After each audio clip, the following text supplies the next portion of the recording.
സുധാകരനെ ചെറ്റയെന്ന് വിളിച്ചിട്ടില്ലെന്നും രാഷ്ട്രീയ ചെറ്റത്തരം എന്നാണ് പറഞ്ഞതെന്ന് മുഖ്യമന്ത്രി പിണറായി വിജയൻ. ചെറ്റത്തരം എന്ന വാക്ക് എന്നാണ് അശ്ലീലമായി മാറിയതെന്നും അദ്ദേഹം ഇടുക്കി കട്ടപ്പനയിൽ വാർത്താസമ്മേളനത്തിൽ ചോദിച്ചു.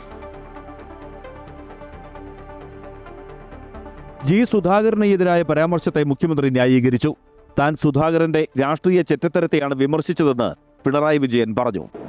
ഞാൻ സുധാകരനെ ചെറ്റ എന്ന് വിളിക്കണം നിങ്ങൾ ആഗ്രഹിച്ചിരുന്നു, പക്ഷെ ഞാൻ വിളിച്ചിട്ടില്ല. അതാണ് ഇതിൻ്റെ എല്ലാം ഭാഗം കേട്ടോ. ഞാൻ അദ്ദേഹത്തെക്കുറിച്ച് പറഞ്ഞെന്താ, ചെറ്റത്തരമാണ്, രാഷ്ട്രീയ ചെറ്റത്തരം. ഈ ചെറ്റത്തരം എന്ന വാക്ക് എപ്പോഴാണ് ഇത്രമാത്രം അശ്ലീലമായി മാറിയത്, അല്ലെങ്കിൽ അൺപാർലമെന്ററി ആയത് എന്ന് എനിക്ക് മനസ്സിലാകുന്നില്ല. മുഖ്യമന്ത്രിക്കെതിരായ KC വേണുഗോപാലിന്റെ പരാമർശത്തിനും മറുപടിയുണ്ടായി.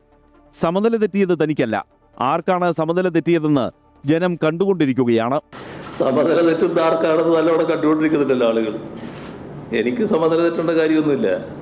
സാധാരണ നമ്മൾ ഓരോ കാര്യത്തിലും പാലിക്കുന്ന മര്യാദകളുണ്ട്. ആ മര്യാദകൾ പാലിക്കാതിരുന്നാൽ പ്രതികരണം സ്വാഭാവികമായിട്ട് അതിനനുസരിച്ച് വരും. നടിയെ ആക്രമിച്ച സംഭവത്തിൽ അതിജീവിതയ്ക്ക് ഒപ്പമാണെന്ന് ആവർത്തിച്ച മുഖ്യമന്ത്രി പ്രതിപക്ഷ നേതാവിനെ രൂക്ഷമായി വിമർശിക്കുകയും ചെയ്തു. നാട് മുഴുവൻ വിഭജിക്കാൻ നടന്നിട്ട് സ്ത്രീകളെ വലിയ തോതിൽ ദുർബോധനപ്പെടുത്തി ബലാത്സംഗം ചെയ്തിട്ട് എന്നിട്ട് അവനെ ന്യായീകരിക്കാൻ വേണ്ടി നിൽക്കുകയല്ലേ ചെയ്തു? അതല്ലേ പ്രതിപക്ഷ നേതാവും സംഘവും ചെയ്തത്? അമൃത ന്യൂസ്, ഇടുക്കി.